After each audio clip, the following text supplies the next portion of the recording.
Estamos de volta. É o terceiro e último bloco do programa Literatura em Foco para você.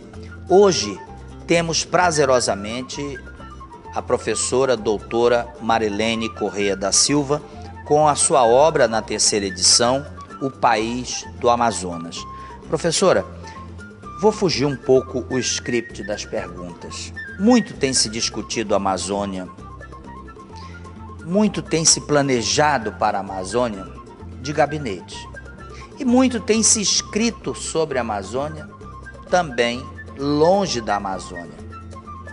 Como entender a produção, como entender procedimentos para entender a Amazônia longe dela? Pessoas que muitas vezes nem aqui vieram, mas que falam de Amazônia como uma propriedade, defendem a Amazônia, sugerem projetos para a Amazônia. Como é que a senhora que vive essa Amazônia 24 horas, que está aqui, e que muitas vezes sai daqui para levar essa Amazônia, um pedacinho dela, para outros países, como é que funciona isso? Como é que a gente pode entender isso? Acho que pode entender de várias maneiras, mas eu vou eleger duas. A primeira é que a Neide Gondim escreveu isso de uma forma muito bonita. A Amazônia também é uma invenção da imaginação, não é? Na medida em que vários viajantes, cronistas, cientistas difundiram a Amazônia no mundo, difundiram a natureza, a geografia, as populações e as impressões. E essas impressões, de certa forma, se juntaram a outras formas de pensar do que seria o exótico, do que seria o longínquo, do que seria o mistério desconhecido. Eu acho que esse é o lado bonito da imaginação. Difundiam a ideia de que a região tem um fascínio sobre o mundo e desperta a curiosidade. Qual é o lado negativo? É transformar essa ideia no impedimento.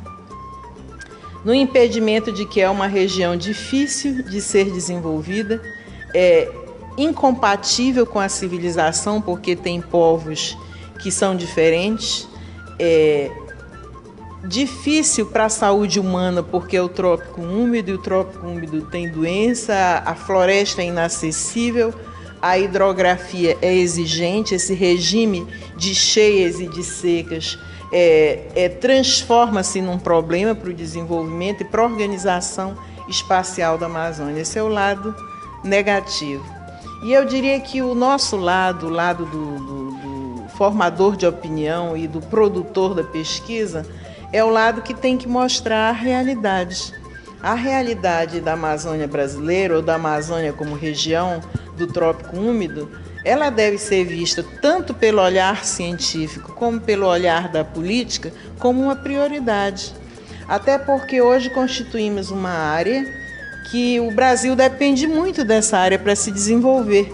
É uma área que tem muitos recursos naturais. Esses recursos hoje se constituem um patrimônio da humanidade e eles devem ser valorizados. E esses recursos incluem uma cultura especial, que é no reino da diversidade onde nós vivemos.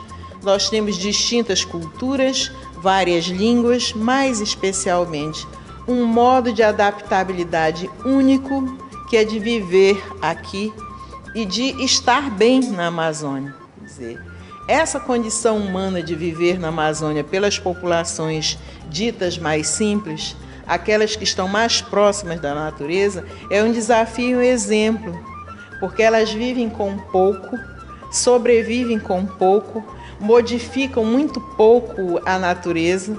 Portanto, elas contribuem para que esse trópico úmido continue sendo preservado. E esse é um desafio para o Brasil, encarar essas populações como colaboradoras de uma política pública, não como problema a ser resolvido pelas políticas públicas. O fato de a Amazônia circular internacionalmente, seja como essa visão primeira, seja como a segunda, atualiza os problemas regionais, atualiza o debate científico pela agenda científica. Hoje a mudança climática toma a Amazônia como inspiração e como campo de pesquisa, mas atualiza também as políticas de desenvolvimento regional. ou seja, nos obriga a ter uma ideia comparativa de como é que algumas soluções em outras partes do trópico úmido ou em outras partes do mundo conhecido podem ser aplicadas na Amazônia.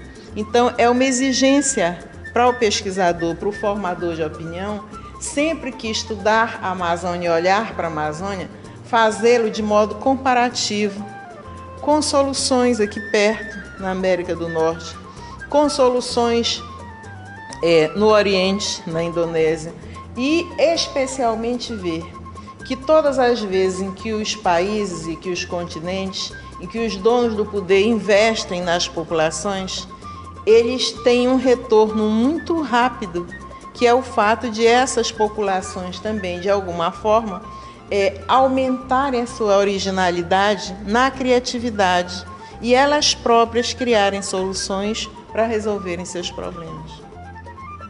De fato, a Amazônia não é um problema, a Amazônia é a solução. Agora, professora, nós estamos chegando ao final do programa e eu quero dizer do meu prazer enorme de trazê-la aqui, nós que somos da Academia Amazonense de Letras. E agora a senhora tem a oportunidade de se despedir com os nossos telespectadores, com certeza que irão ter o seu livro para continuar esta aula em outros momentos. Eu queria agradecer a generosidade do Literatura em Foco, trazer o país do Amazonas até vocês através de mim. Como eu disse, o país é um livro já na 3ª edição, portanto tem um público que lê o país que de certa forma acredita em algumas proposições que estão colocadas aqui, mais especialmente este é um estudo sociológico que tem uma base na historiografia regional, mas uma base também muito substantiva na antropologia e na formação e do desenvolvimento de sociedades regionais. É um estudo que permite pensar como a Amazônia foi criada e os conflitos de origem dessa relação entre a Amazônia e o Brasil. Com certeza, os esforços da sociedade nacional para a Amazônia precisam ser aumentados exponencialmente. Nisso nós acreditamos, porque senão o país vai viver na utopia sempre à procura de se realizar. Tá certo. Bom, chegamos ao final do programa, depois dessa conversa agradável, e até parece que ela está em sala de aula, conversando com seus alunos, pela defesa e o conhecimento que tem de Amazônia. Mas você quer assistir esse e outros programas do AmazonSat? É muito fácil, acesse o nosso site www.amazonsat.com.br. Você pode conferir todas as notícias da região norte, tudo o que está acontecendo, especialmente na região norte. Você que está fora da região norte, é muito fácil, www.portalamazônia.com. Agora, você pode também nos dar o prazer de nos seguir através do Facebook, www.facebook.com/Literatura em Foco. Obrigado pela tua audiência, na certeza de que um novo encontro com uma nova obra haverá de haver. Até lá!